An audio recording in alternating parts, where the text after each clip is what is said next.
लेकिन ध्रुव उसे अच्छे से देख चुका था और इसलिए उसे समझ नहीं आया कि आखिर इरा इतनी लाल क्यों दिख रही थी। इस बात को भुलाते हुए उसने सामने दिख रहे अग्निपथ की ओर इशारा किया और इरा से कहा, चलो अंदर चलते हैं। इरा इस वक्त शर्म से लाल हो रखी थी।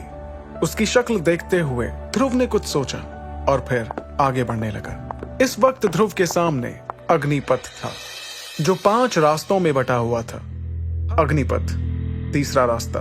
तो कुछ दूर चलकर उन्हें दिखा कि रास्ते के दोनों तरफ दरवाजे ही दरवाजे बने हुए थे। ये दरवाजे गहरे लाल रंग के थे और सारे दरवाजे खुले हुए थे।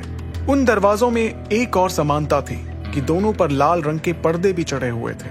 वो पर्दे शौर्य दल की युवा पीढ़ी के लिए एक आखिरी टेस्ट थे। अगर कोई सच में तकनीक को हासिल करना चाहता था तो उसे इस टेस्ट से गुजरकर सही दरवाजा चुनना होता था। ध्रुव ने उस दरवाजे को देखकर मुस्कुराते हुए कहा, तो ये है वो दरवाजा। उस रास्ते पर करीब 10 और लोग भी मौजूद थे और सभी ये देखकर हैरान हो गए थे कि ध्रुव सीधे 43 नंबर के दरवाजे के सामने आकर रुका। ध्रुव दरवाजे से कुछ कदम पीछे हटा और फिर अपने दोनों पैर थोड़े फैलाकर खड़ा हो गया। फिर उसने गहरी सांस लेते हुए अपनी आंखें बंद की और दोनों हाथों को मुट्ठी में बदल दिया। तभी उसके शरीर के आसपास शक्ति मंडराने लगी। तभी ध्रुव ने अचानक अपनी आंखें खोली और हवा में गोल घूमने के बाद उसने उस पर्दे को देखकर उस पर जोर से अपना हाथ मारा और कहा, ऑक्टेन ब्लास्ट। ध्रुव का हाथ पड़ते ही उस मोटे पर्दे पर दरारें पड़ने लगीं, जिसे सब देख रहे थे।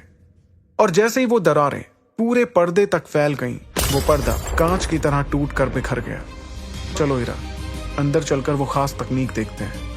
इसके बाद जैसे ही दोनों दरवाजे से अंदर हुए, उन्हें महसूस हुआ कि कमरे में ज्यादा अंधेरा नहीं था और वहीं एक पत्थर पर एक गहरे लाल रंग का कागज रखा हुआ था। उस कागज को कांच के एक बॉक्स में सुरक्षित रखा गया था। ध्रुव ने आगे आते हुए चमकती आंखों के साथ उस बॉक्स को उठाकर अलग किया और फिर कागज उठाकर उसे पढ़ना शुरू किया। क्लास 1 हाई लेवल तकनीक, फ्यूरियस फ्लेम।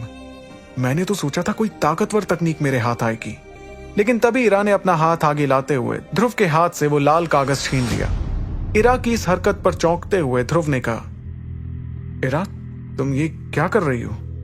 लेकिन मेरा मानना है कि सबसे पहली खास तकनीक शक्तिशाली होनी चाहिए। और सच तो यह है कि क्लास 1 की हाई लेवल तकनीक थोड़ी कमजोर तकनीक है। और उसके हाथ में अचानक एक और लाल कागज आ गया। इरा ने जादू से लाए गए लाल कागज को देखा और ध्रुव से कहा, इसमें है क्लास 2 की हाई लेवल तकनीक, फ्लेम मैनिपुलेशन। मैं जानता हूं कि तुम बिल्कुल सही कह रही हो इरा, और मैं तुम्हारे इस ऑफर के लिए दिल से तुम्हारा शुक्रगुजार हूं। लेकिन मैं फिलहाल के लिए क्लास 1 की तकनीक से काम चला लूंगा। और रही बात ताकतवर तकनीक की, तो वो मैं खुद के बल पर हासिल करके रहूंगा। उसके बाद ध्रुव और इरा उस कमरे से बाहर आ गए थे। वो लोग दरवाजे के पास पहुंचे ही थे कि ध्रुव को अचानक लाल ड्रेस में एक लड़की दिखाई दी। ये कोई और नहीं बल्कि खुद काव्या थी। काव्या थोड़ी परेशानी में दिख रही थी क्योंकि वो पर्दा तोड़ने में नाकाम रही। काव्या किसी और की मदद भी नहीं ले पाई क्योंकि वो पर्दा इस तरह से बनाया गया था कि अगर 2 लोग भी उसे तोड़ने की कोशिश करें तो भी वो ऐसा नहीं कर पाएंगे। काव्या के चेहरे पर परेशानी थी। वो खाली हाथ घर लौटना नहीं चाह रही थी। उसे जैसे ही लगा कि पिता के इतनी मदद करने के बाद भी वो तकनीक हासिल नहीं कर पा रही थी, तब उसके आंसू बहने लगे। बहते आंसुओं के साथ उसने अपने आसपास नजर घुमाई कि तभी उसे ध्रुव दिखा, जो उससे थोड़ी दूरी पर खड़ा होकर उसे ही देख रहा था। ध्रुव को देखकर काव्या ने तुरंत अपने आंसू पोंछे और उसके चेहरे पर एक मुस्कुराहट आ गई। उसे ध्रुव में अपनी आखिरी उम्मीद की किरण दिखाई दे रही थी। वो तुरंत उठकर ध्रुव के पास जाने लगी। वहीं काव्या के पास मौजूद बाकी लड़कों ने देखा कि इतनी देर से परेशान दिख रही काव्या आखिर क्या देखकर अचानक मुस्कुराने लगी। फिर जैसे ही लोगों ने अपनी नजरें घुमाई, वो समझ गए थे कि काव्या की मुस्कुराहट ध्रुव के लिए थी, जिससे एक बार फिर वो लोग ध्रुव को देखकर गुस्से से लाल हो गए। काव्या को अपनी तरफ आते देख ध्रुव वहां से पलट कर जाने लगा। उसे काव्या की कोई परवाह नहीं थी। अगर ये पहले वाला ध्रुव होता तो बात कुछ और होती, लेकिन अब ध्रुव समझदार हो चुका था। वो समझने लगा था कि कौन उसका अपना था और कौन पराया। ध्रुव को जाते हुए देख काव्या चलते चलते हैरानी में रुक गई। उसका मुंह खुला का खुला रह गया क्योंकि उसने ध्रुव से ऐसी उम्मीद बिल्कुल नहीं की थी। लेकिन अब जो ध्रुव वहां से चला गया था, काव्या ने गुस्से से पलटकर वापस दरवाजे के पास जाना सही समझा।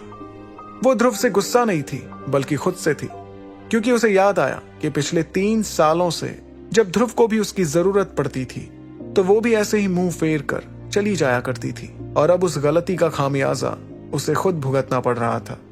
उसने खुद पर नाराज होते हुए कहा कि मेरे कर्मों का ही फल है, मैं कितनी मतलबी हूं, छी।